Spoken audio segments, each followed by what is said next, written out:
Iglesia, buenos días, Dios les bendiga. Es un privilegio una vez más saludarles y estar aquí con ustedes. Yo quiero invitarles a que oremos, a que pongamos este tiempo en las manos del Señor. Padre bueno, en esta mañana, Señor, queremos darte gracias, oh Dios, una vez más por tu gracia y tu misericordia, Señor. Y Padre Celestial, venimos delante de ti, Señor, con corazón dispuesto, necesitados, Dios, de ser guiados, de ser orientados, de ser instruidos, de ser enseñados por tu palabra, y con la necesidad, Señor, profunda de que nuestro corazón realmente sea redarguido, Señor, y en nuestro corazón se dé convencimiento de lo que sea que tú quieras que seamos convencidos, de pecado, de justicia, de juicio, Señor. Hoy yo te pido que tú seas preparando corazones blandos, Señor, para que podamos escuchar tu palabra, y que tú seas, Señor, también limpiando los aires, oh Dios, para que lo que se discierna, Señor, de lo que se escuche hoy, se discierna espiritualmente, oh Dios. Te damos gracias, Señor, y te bendecimos en el nombre de Jesús. Amén. Bueno, Iglesia, yo le invito a que vaya en su Biblia al libro de Marcos, capítulo 11, versículo 12. El texto bíblico dice así: al día siguiente, cuando salieron de Betania, tuvo hambre, y viendo de lejos una higuera que tenía hojas, fue a ver si tal vez hallaba en ella algo. Pero cuando llegó a ella, nada halló, sino hojas, pues no era tiempo de higos. Entonces Jesús dijo a la higuera: nunca jamás coma nadie fruto de ti. Y lo oyeron sus discípulos.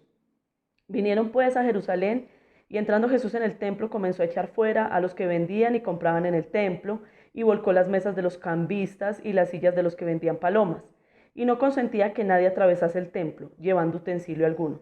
Y les enseñaba diciendo: ¿no está escrito, mi casa será llamada casa de oración para todas las naciones? Mas vosotros la habéis hecho cueva de ladrones. Y lo oyeron los escribas y los principales sacerdotes, y buscaban cómo matarle, porque le tenían miedo, por cuanto el pueblo estaba admirado de su doctrina. Pero al llegar la noche, Jesús salió de la ciudad, y pasando por la mañana vieron que la higuera se había secado desde las raíces.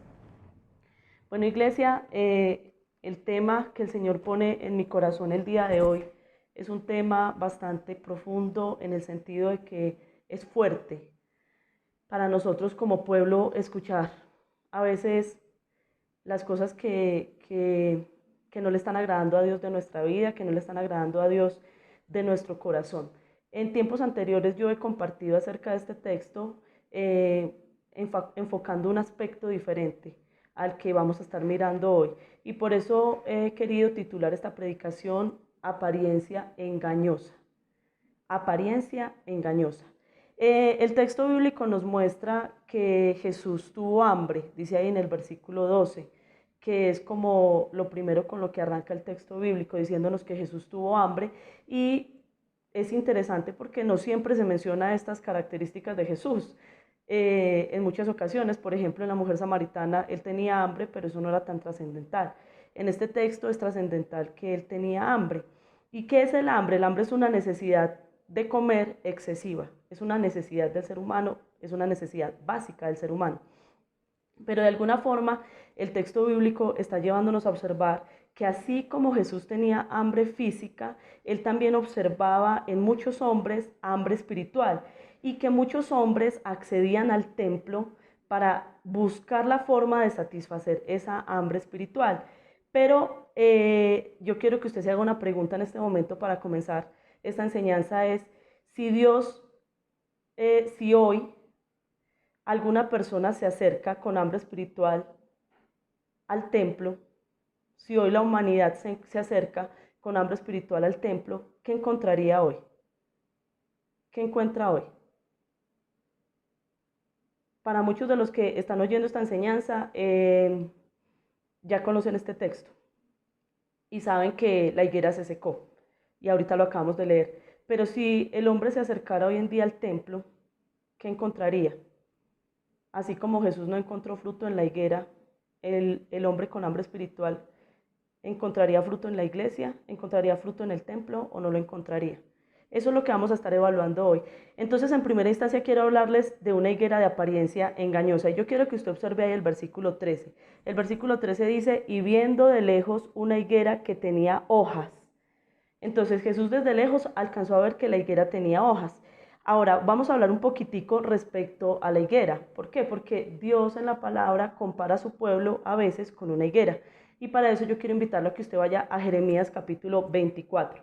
En Jeremías capítulo 24, versículo 1 dice: el Señor me mostró 2 cestas de higos colocadas delante del templo del Señor, después que Nabucodonosor, rey de Babilonia, desterró a Jeconías, hijo de Joacín, rey de Judá, y a los oficiales de Judá, junto con los artesanos y herreros de Jerusalén, y los llevó a Babilonia.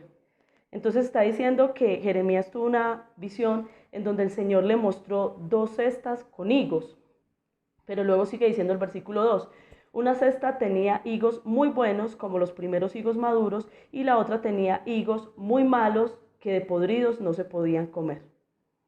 Y luego dice en el versículo 5, así dice el Señor Dios de Israel, como a estos higos buenos, así consideraré como buenos a los desterrados de Judá, que yo he echado de este lugar a la tierra de los caldeos.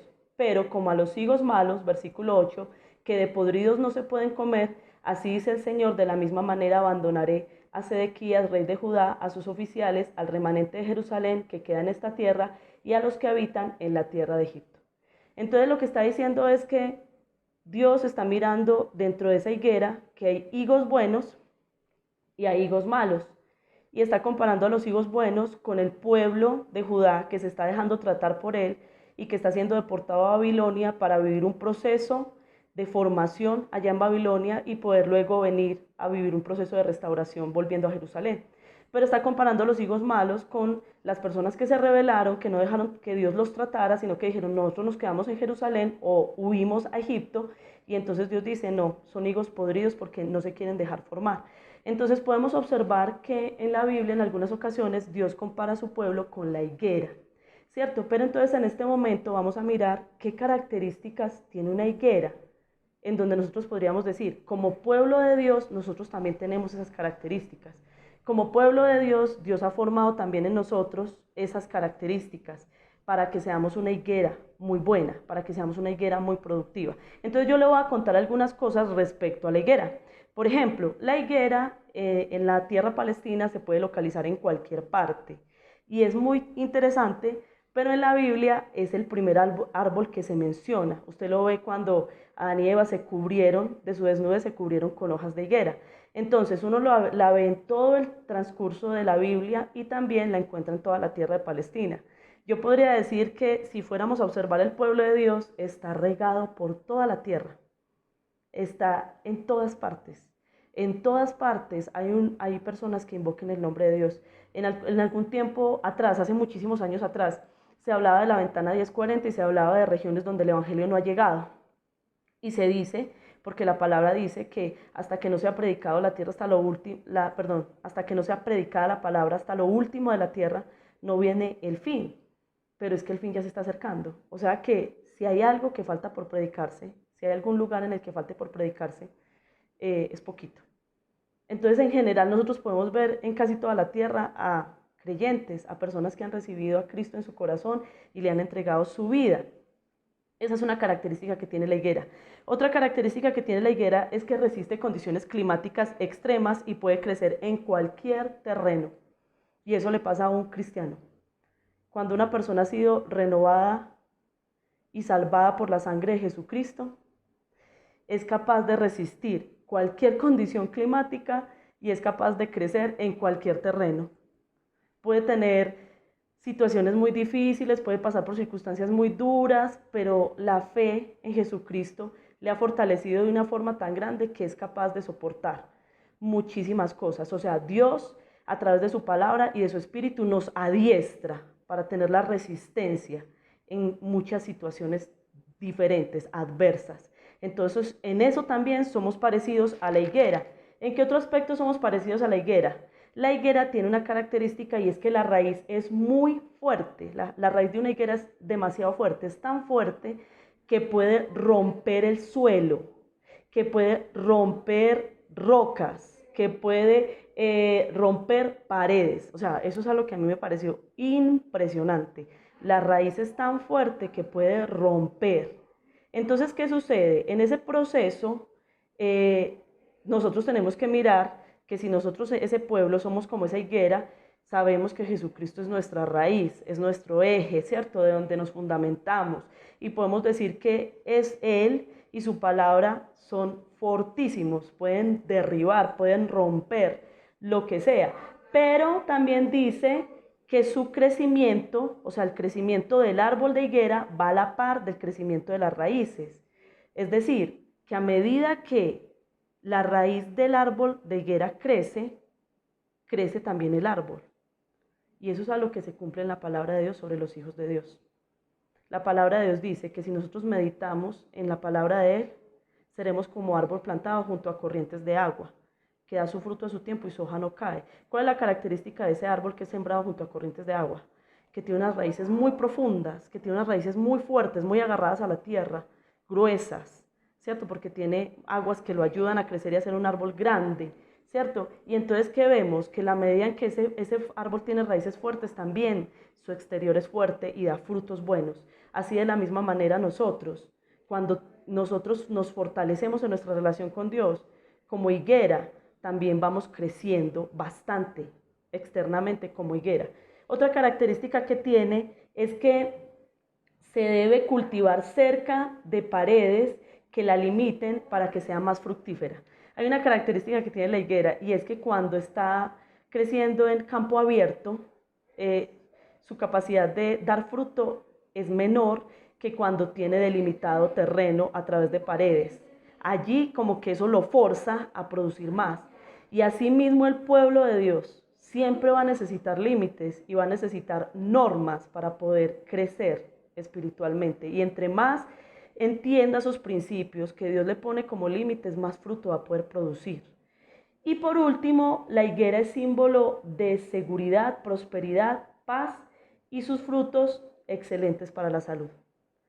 La higuera es un árbol que es reconocido en la Biblia porque como tiene unas hojas muy grandes, da mucha sombra. Entonces en las tierras calurosas de Palestina, esas hojas son muy buenas para dar sombra, para que la gente se refugie del calor. Entonces por eso se le simboliza como un árbol que da reposo, ahí podemos descansar, que da seguridad. Cuando la gente estaba tranquila, dice la Biblia que se sentaba a descansar debajo del árbol de la higuera, cuando no se sentía perseguido por enemigos. Entonces es un lugar donde refleja que alguien que está ahí es porque está en ese momento viviendo tiempos de seguridad y también viviendo tiempos de prosperidad. Y el fruto como tal de higuera es muy saludable, es utilizado para muchos beneficios en cuanto a enfermedades. Entonces podemos observar que las características de una higuera son unas características muy buenas.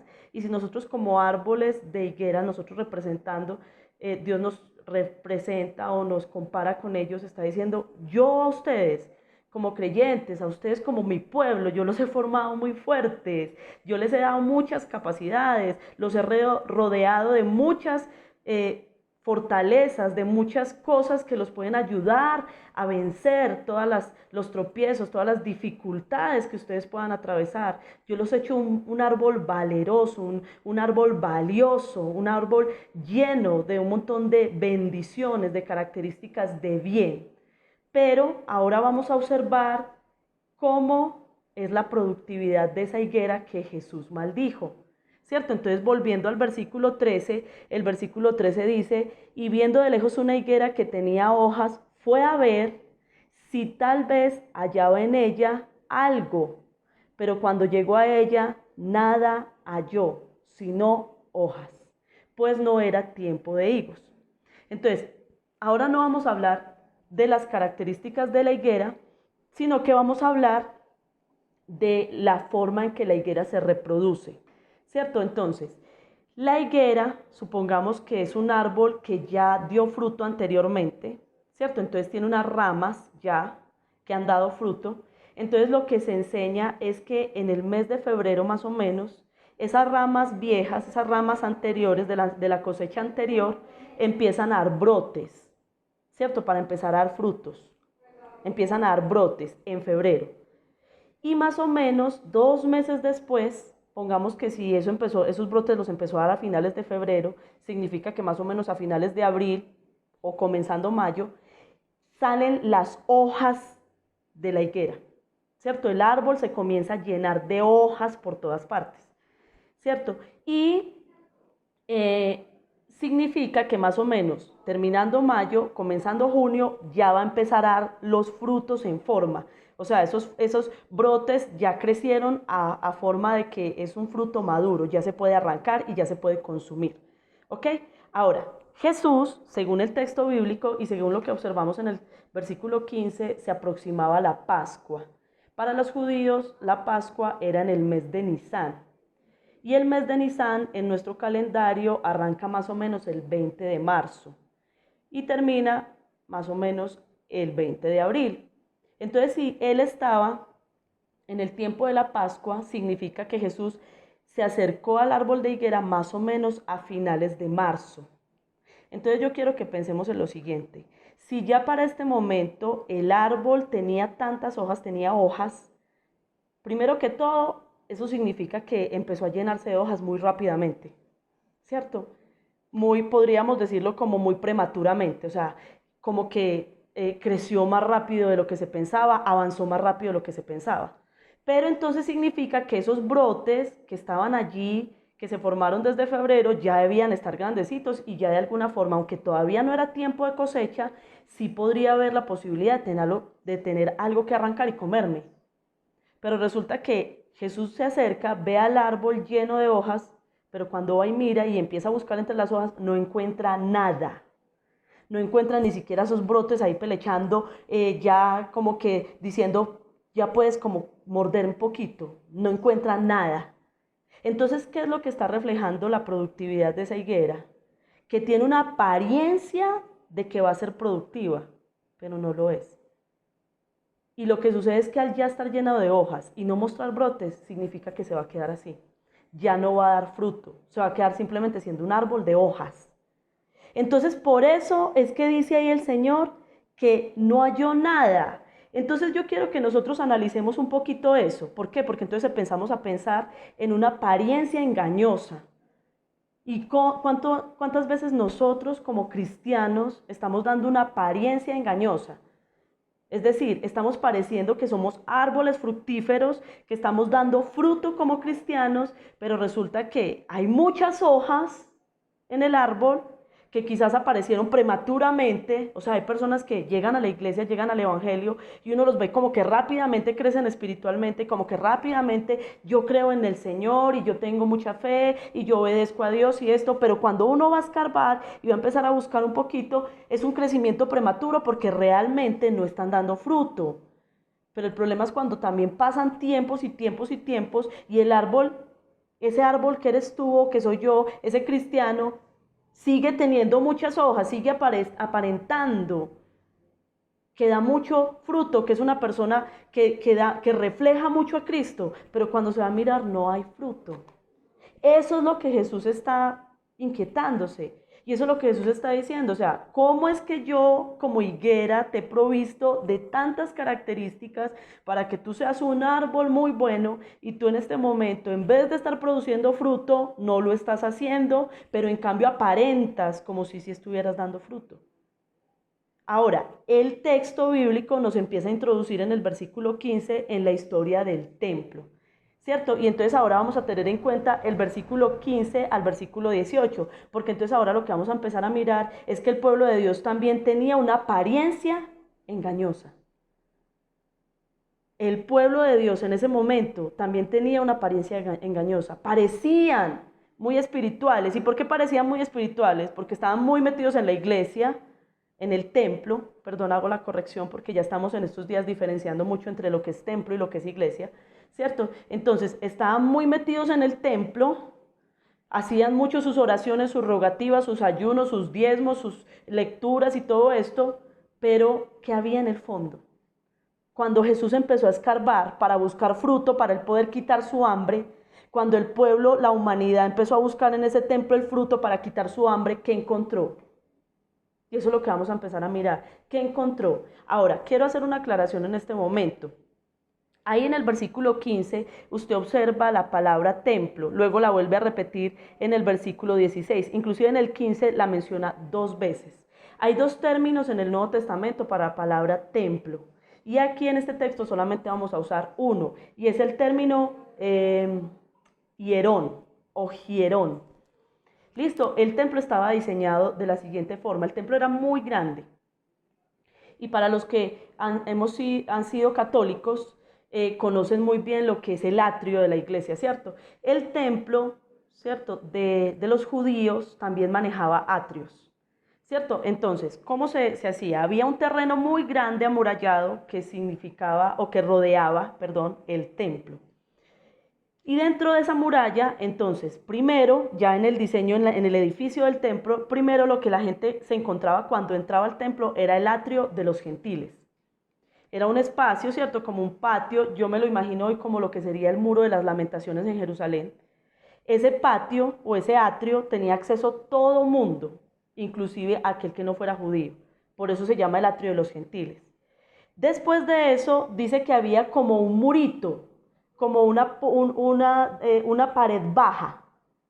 Y en esa pared baja había un letrero pegado y en el letrero decía que si un gentil pasaba de ese punto tenía pena de muerte. ¿Por qué? Porque entonces este patio pueden estar los gentiles, pero a partir de esta pared no puede pasar ningún gentil. Entonces seguía un segundo atrio y ese era el atrio que se llamaba de las mujeres.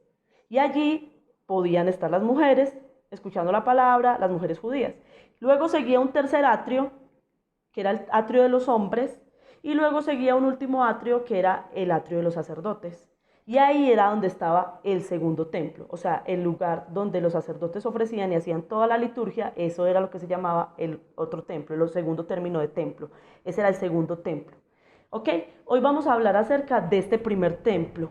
Y según lo que estamos observando, el atrio en el que Jesús se está refiriendo es al atrio de los gentiles. Ahí es donde Jesús encuentra a los cambistas. Entonces yo voy a volver a leer. El versículo dice: vinieron pues a Jerusalén, versículo 15, y entrando Jesús en el templo, comenzó a echar fuera a los que vendían y compraban en el templo, y volcó las mesas de los cambistas y las sillas de los que vendían palomas. Entonces, a ese espacio, que es el atrio de los gentiles, podía entrar cualquier persona. Y en ese atrio, entonces, ¿qué empezó a suceder? Que se empezó a dañar ese atrio. Ese atrio que empezó a convertirse en un atrio secularizado y en un atrio comercializado. Es decir, como este es el atrio de la gente que no conoce de Dios, este es el atrio que no tiene tanta importancia, no es tan sagrado, no es tan santo, entonces aquí esto lo podemos volver un comercio, lo podemos volver un negocio, lo podemos volver un centro comercial. Y eso fue lo que ellos empezaron a hacer. Ellos empezaron a usar eso para ese uso, para comercializar un montón de cosas. Entonces yo le voy a explicar un poquito esa comercialización en qué consistía. Resulta que la gente, cuando iba a ir al templo, ellos debían ofrecer animales. Entonces los cambistas empezaron a vender animales y los vendedores empezaron a vender animales para que la gente pudiera ofrecer en el templo, ¿cierto? Los gentiles también no podían ofrecer sus sacrificios, ellos también lo podían hacer. Entonces ellos también debían de comprar. Aunque no podían pasar, ellos podían mandar su sacrificio. Entonces ellos también debían de comprar. Pero también habían cambistas, porque la moneda que se utilizaba era una moneda del templo. Entonces ellos podían llegar con monedas de cualquier clase, ¿cierto? De Roma, de Grecia, de cualquier clase, pero ellos debían cambiarla a la moneda del santuario, a la moneda del templo. Entonces, ¿qué sucedía?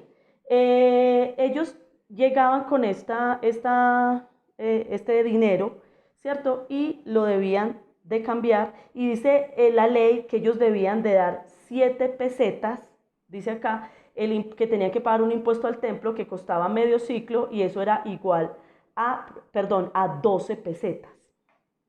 Entonces, el impuesto del santuario, o sea, aparte de los animales que tenían que ofrecer, ¿sí? Y aparte de que tenían que cambiar la moneda para la moneda del santuario, ellos también debían de pagar un impuesto al templo. Y ese impuesto tenía un costo de 12 pesetas. Pero entonces usted dirá, ¿y eso era mucha plata o era muy poquita? Entonces le voy a contar. Un salario de un día de una persona era 7 pesetas. Entonces, si la persona tenía que pagar 12 pesetas, vaya haciendo cuentas cuánto tenía que pagar por el impuesto del templo, ¿cierto? Pero ellos, para cambiarle la moneda a la moneda del santuario, cobraban 2 pesetas. Pero si aparte de eso, al hacerle el cambio a usted, ellos tenían que darle de vuelta, usted no entregaba la plata exacta para el cambio exacto, sino que tenían que darle de vuelta, le cobraban otras 2 pesetas, ¿cierto? Entonces ya vamos en 16 pesetas. Pero adicional a eso, si usted iba a comprar un animalito, por ejemplo un par de palomas, un par de palomas afuera del templo, o sea, en otro lugar valía 7 pesetas. Ellos en el templo podían cobrar hasta 150 pesetas por un par de palomas. Entonces yo quiero que usted empiece a pensar cómo era ese negocio ahí. Un lugar, un atrio que había estado diseñado para que los gentiles pudieran venir a meditar, a venir a orar, a venir a tratar de acercarse a Dios, se estaba convirtiendo en un lugar que la gente, que los judíos, o sea, los cristianos, utilizaban para comerciar y lo habían secularizado. O sea, los judíos estaban actuando como uno podría decir la gente del mundo, igual a la gente del mundo que sea ladrona, a la gente del mundo que sea usurera, a la gente del mundo que esté buscando siempre ganar beneficio, explotar al otro, ¿cierto? Enriquecerse de cuenta del otro. Estaban actuando igual que ellos, estaban haciendo de la misma forma. Entonces, a Dios le ofendió eso, a Jesús le ofendió eso, a Jesús le ofendía que no le dieran, digámoslo así, la aceptación a los gentiles que les debían de dar, poniendo ese muro bajito y diciendo si pasa de aquí lo matamos. A Jesús le ofendía que hubieran vuelto el atrio que era para que ellos buscaran de Dios y se acercaran a Dios, lo hubieran vuelto un lugar de comercio. Entonces ahora yo quiero que empecemos a aplicar eso a nuestra vida. ¿Por qué es importante? Porque de alguna forma nosotros somos el atrio de Dios. Nosotros de alguna forma somos las puertas del templo. O sea, las personas a través de las cuales, la puerta a través de las cuales las personas llegan a Jesús. Pero yo quiero que usted y yo empecemos a pensar en este momento cómo estamos nosotros utilizando la relación que nosotros tenemos con los gentiles. Yo quiero que empecemos a pensar en eso. Muchas veces la gente está tratando de acercarse a Dios, ¿cierto? Y la gente está viendo como ese encuentro con usted.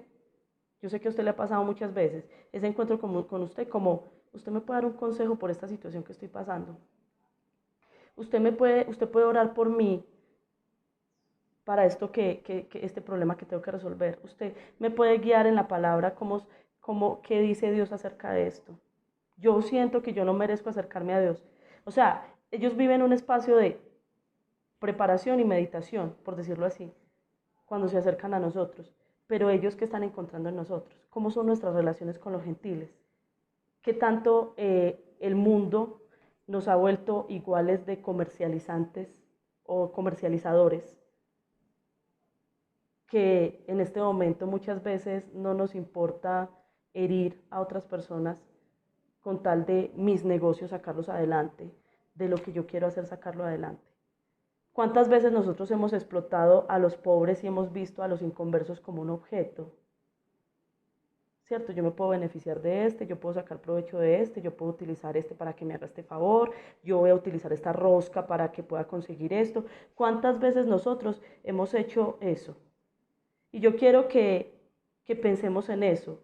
Si usted supiera que mañana usted le va a hablar a su vecino, a su patrón, a su compañero de trabajo, a un profesor del colegio de su hijo, a su cónyuge inconverso, a alguien que lo atiende en un supermercado, en una droguería, en cualquier lugar de servicio. Si usted supiera que mañana usted le va a hablar acerca del amor de Jesús a esa persona, usted la trataría como quizás la trata en este momento. ¿Cómo lo trataríamos? ¿Cómo estamos nosotros actuando como cristianos? ¿Cómo estamos relacionándonos? ¿Cómo está siendo nuestra honestidad en nuestras relaciones empresariales? ¿Cómo está siendo nuestra honestidad como trabajadores? ¿Cómo está siendo nuestra honestidad con los profesores con respecto a nuestros hijos como estudiantes? ¿Cómo está siendo nuestra responsabilidad? ¿Cómo está siendo nuestra transparencia? ¿Cómo está siendo nuestra forma de hablarles? ¿Cómo está siendo nuestra sinceridad? ¿Estamos manejando mentiras? ¿Cómo estamos tratando nosotros a los gentiles que llegan a nosotros como si fuésemos puertas para tener acceso a conocer de Dios, como atrios que somos para poder que la gente se acerque a Dios? pero que de alguna forma, en algunas ocasiones lo que hacemos es quitarnos el vestido de templo y salir al mundo, a ser personas normales, hacer lo mismo que hace el mundo, y luego cuando vayamos al templo nos ponemos el vestido de templo para estar aquí. Eso fue lo que le ofendió al Señor. Eso fue lo que el Señor empezó a mirar. Y entonces ahí es donde el Señor dice, no, es que estos hombres no están haciendo las cosas como las deben hacer, porque no están tratando a mis gentiles como los deberían de tratar. Y mire, yo le quiero leer un poquito en Isaías capítulo 56, lo que el Señor piensa de los gentiles. Dice que el extranjero que se ha allegado al Señor no diga, ciertamente el Señor me separará de su pueblo, ni diga el eunuco, he aquí yo soy un árbol seco, porque así dice el Señor, a los eunucos que guardan mis días de reposo, escogen lo que me agrada y se mantienen firmes en mi pacto, les daré en mi casa, en mi templo.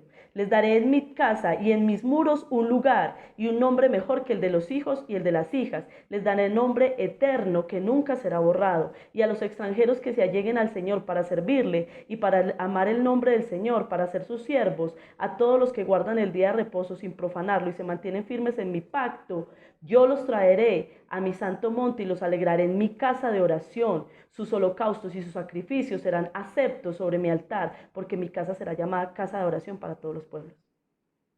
Dios dice, a los gentiles yo los trato con un amor especial, porque nunca han sido pueblo especial, porque han estado aparte, y yo tengo que tratarlos de una manera especial. Pero nosotros como cristianos, ¿cómo estamos mostrándonos? ¿Cómo estamos mostrando a Cristo a ellos? ¿Cómo los estamos tratando? Por eso es que muchas veces dicen, ¿cristiano? ¿Ese es cristiano? No creen. Entonces en el versículo 16 dice, y no consentía que nadie atravesase el templo llevando utensilio alguno. Y les enseñaba diciendo, no está escrito, mi casa será llamada casa de oración para todas las naciones, mas vosotros la habéis hecho cueva de ladrones. ¿Sabe por qué él no dejaba pasar a nadie ahí? Porque el Talmud, o sea, la ley judía, decía que por ese atrio no podían llevar sandalias, no podían llevar bolsas ni bastones, no podían utilizar ese atrio como atajo para moverse en el templo. Pero ellos ponían leyes y luego cuando les convenía por plata, cambiaban las leyes. Y eso era lo que estaban viendo los gentiles. Que ellos pedían santidad porque decían, usted como gentil no puede pasar de esta pared porque nos profana, nos contamina. Pero ellos no miraban con santidad ese atrio. ¿Y cuántas veces nosotros como cristianos reflejamos eso? Sí, ellos oran muy bonito, ellos hablan muy bonito, pero es que a veces actúan de una forma, pero es que ellos le quedan debiendo plata a uno. Pero es que mire, el patrón de nosotros es cristiano y mire cómo nos paga. Nos paga tarde, no nos reconoce las horas extras, nos pone unos horarios extremos donde nosotros ni siquiera podemos pasar tiempo con nuestra familia. Él dice que él debe descansar el domingo porque el domingo es el día del Señor, pero a nosotros nos pone a trabajar el domingo igual. Eso es lo que Dios está observando en su pueblo. Eso es lo que el Señor está diciendo. Y por eso es que el capítulo 7 de Jeremías, versículo 2, dice, párate a la puerta de la casa del Señor y proclama allí esta palabra y di, oíd la palabra del Señor todos los de Judá, los que entráis por puertas a adorar al Señor. Una vez más, así como leíamos ahorita, que Dios ponía los higos en la puerta del templo y decía, estos son buenos y estos son malos. Así es que está diciéndole Dios a Jeremías, párese en la puerta del templo y mira a los que entran al templo y empiece a decirles lo siguiente, así dice el Señor de los ejércitos, el Dios de Israel, enmendad vuestros caminos y vuestras obras y os haré morar en este lugar. No confiéis en palabras engañosas diciendo, este es el templo del Señor, el templo del Señor, el templo del Señor, porque si en verdad enmendáis vuestros caminos y vuestras obras, si en verdad hacéis justicias entre el hombre y su prójimo, vendréis luego y os pondréis delante de mí en esta casa, que es llamada por mi nombre, y diréis, ya estamos salvos, para luego seguir haciendo todas estas abominaciones. ¿Se ha convertido esta casa que es llamada por mi nombre en cueva de ladrones delante de vuestros ojos? Mire, muchas veces nuestra seguridad como cristianos está en que yo voy a la iglesia, yo oro, yo leo la Biblia, yo pago el diezmo, hasta ayuno, no, y hasta tengo un ministerio en la iglesia. Y el Señor le está diciendo, párese en la puerta del templo, usted que entra al templo y examine sus caminos. Examine si usted es una persona justa, examine si usted es una persona honesta, examine si usted paga lo que debe, examine si sus palabras son sí, si son sí, son sí, y si no son, y si son no, son no. Examine si usted tiene unos ojos que miran con santidad o miran con adulterio, con lujuria. Examine si usted es una persona que actúa con injusticia, que oprime, que viene y paga de una forma de un salario injusto. Examine sus caminos. No vengan a decirme, es que yo estoy en el templo y tú me vas a salvar porque estoy en el templo, y sigan haciendo sus abominaciones. Porque lo que hacen cuando ustedes hacen eso es que convierten el templo en una cueva de ladrones. Eso es lo que está diciendo el texto. Y por eso le dice a Jeremías, párate y observa lo que está pasando, porque yo no quiero esto, porque yo no permito esto. Yo no permito que sean una higuera de apariencia engañosa, que parezcan piadosos, pero no dan fruto, sirviendo en la humanidad, dando ejemplo, siendo los primeros en no ser avaros, no ser amantes al dinero. El Señor está diciendo eso. Yo no permito que ustedes sigan dando apariencia de que son cristianos y no me estén dando fruto. Ustedes como cristianos deberían ser los primeros en desprenderse del dinero, del amor al dinero.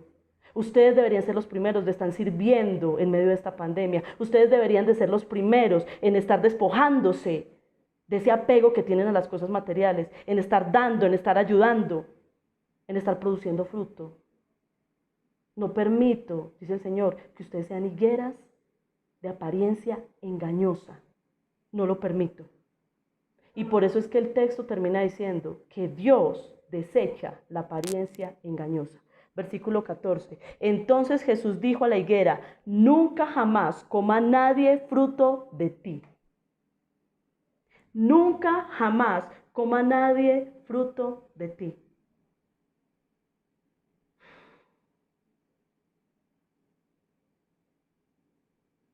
Dios hoy está parado frente a los templos.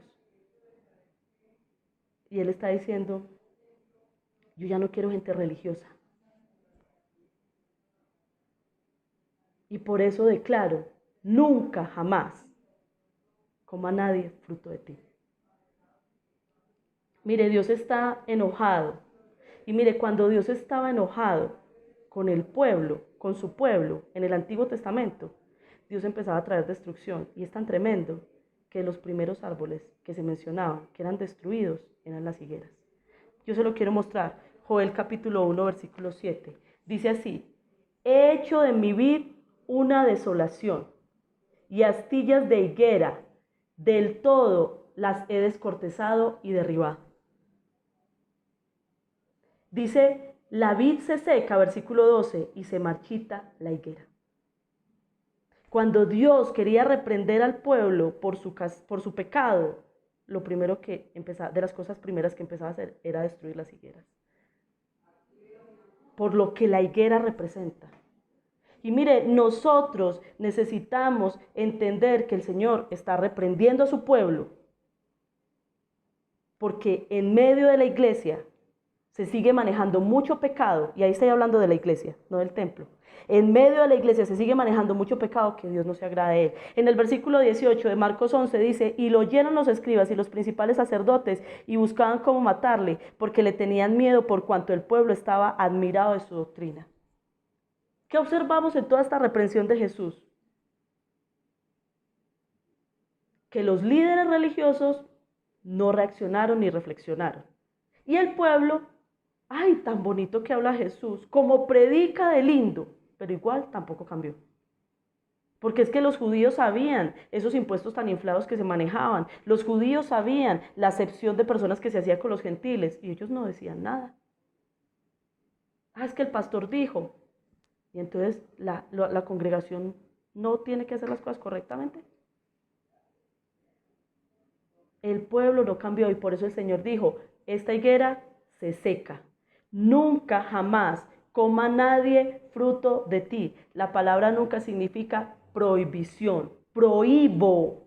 Lo que está diciendo Dios es espiritual. Jesús está diciendo algo espiritual. Prohíbo que este árbol vuelva a dar fruto. Yo, que soy su creador, ordeno que no da fruto perpetuamente. Jamás es por perpetuidad. Porque como tenía todo para dar excelente fruto, pero no quiso, y quiso aparentar que daba un buen fruto, que era un buen árbol, pero tampoco era verdad, entonces yo digo que nunca jamás nadie va a poder alimentarse de ti, porque hasta aquí no le has estado dando a los gentiles, a la humanidad, cómo puedan alimentarse de ti, cómo puedan a través de ti crecer espiritualmente, cómo puedan a través de ti conocerme a mí. Entonces ahora que nadie más coma fruto de ti, que nadie más. Y entonces por eso el versículo 15 dice, vinieron pues a Jerusalén y entrando Jesús en el templo, comenzó a echar fuera, a excluirlos.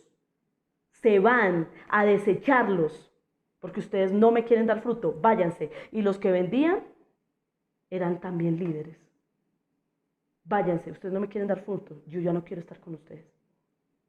Entonces, iglesia, quiero ir terminando con esto. El fin de la obra de Jesucristo, el fin de nuestro Padre Celestial, siempre ha sido traer salvación integral. ¿Qué significa salvación integral? Salvación del pecado y de la muerte. Quiere darnos vida eterna. Pero también salvación significa libertad de la angustia, libertad de las raíces de amargura, libertad de la cautividad del corazón, libertad de tanta opresión espiritual, emocional, física. Y dentro de toda esa salvación, Dios siempre ha querido bendecir, proveer, ayudar, levantar al caído, fortalecer al que está triste, animar al que está enfermo, darle al que no tiene que comer. Y nosotros, como pueblo suyo, no hemos entendido eso.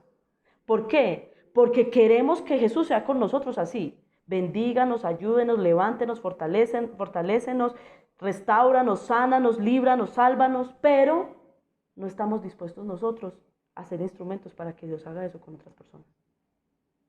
Nos está faltando compromiso. Entonces, no podemos creernos buenos porque vamos al templo. No es suficiente. Hay que cambiar. Porque debido a eso es que Dios dice, entonces los saco de los templos. Mire, es tremendo. Yo he estado estudiando mucho la palabra en estos días respecto a eso. Y solamente quiero terminar con estos dos textos bíblicos. Jeremías capítulo 7, versículo 13.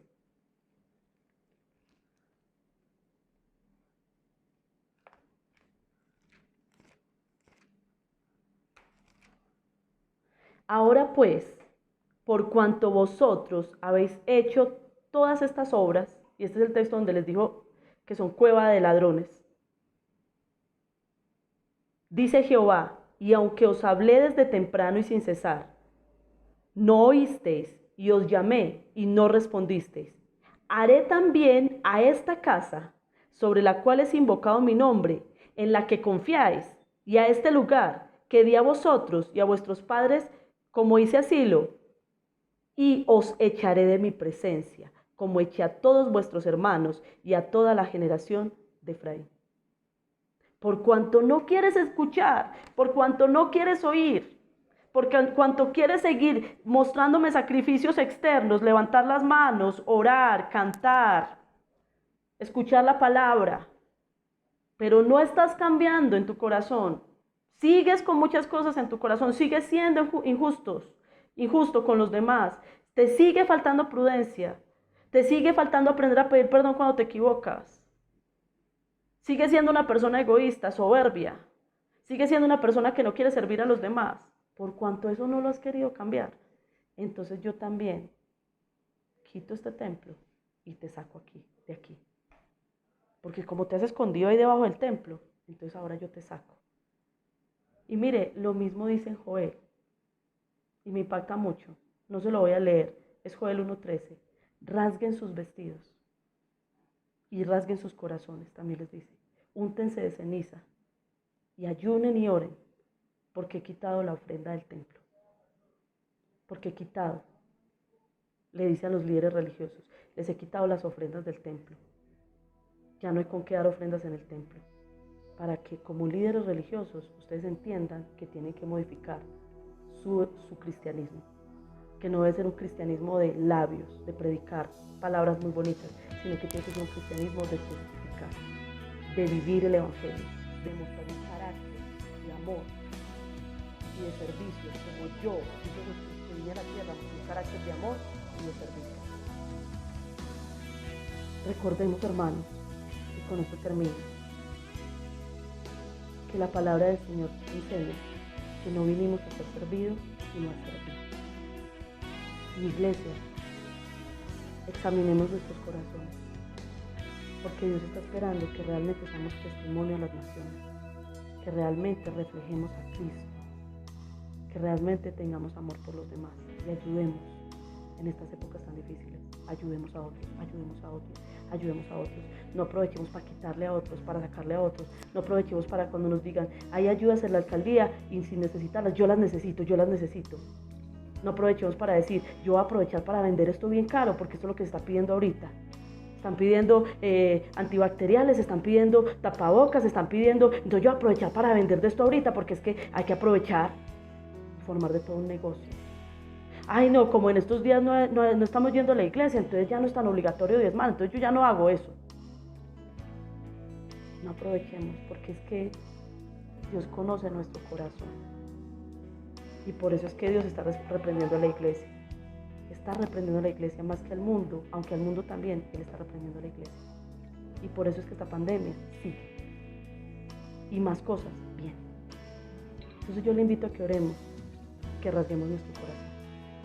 Padre Celestial, en esta mañana, Señor, te damos gracias, porque tu palabra es viva, eficaz y más cortante que espada de dos filos. Y como dice el texto ahí, en el último versículo, al día siguiente, cuando ellos se levantaron y pasaron por la higuera se había secado desde las raíces. Padre Celestial, si tu pueblo no da fruto, tu pueblo va a morir espiritualmente. Porque tu presencia va a ser quitada de nosotros, Señor. Porque tú nos trajiste a esta tierra para dar fruto. Tú nos trajiste a esta tierra para hacer luz y sal, Señor. Tu palabra dice que no somos del mundo, pero estamos acá, pero no somos de acá.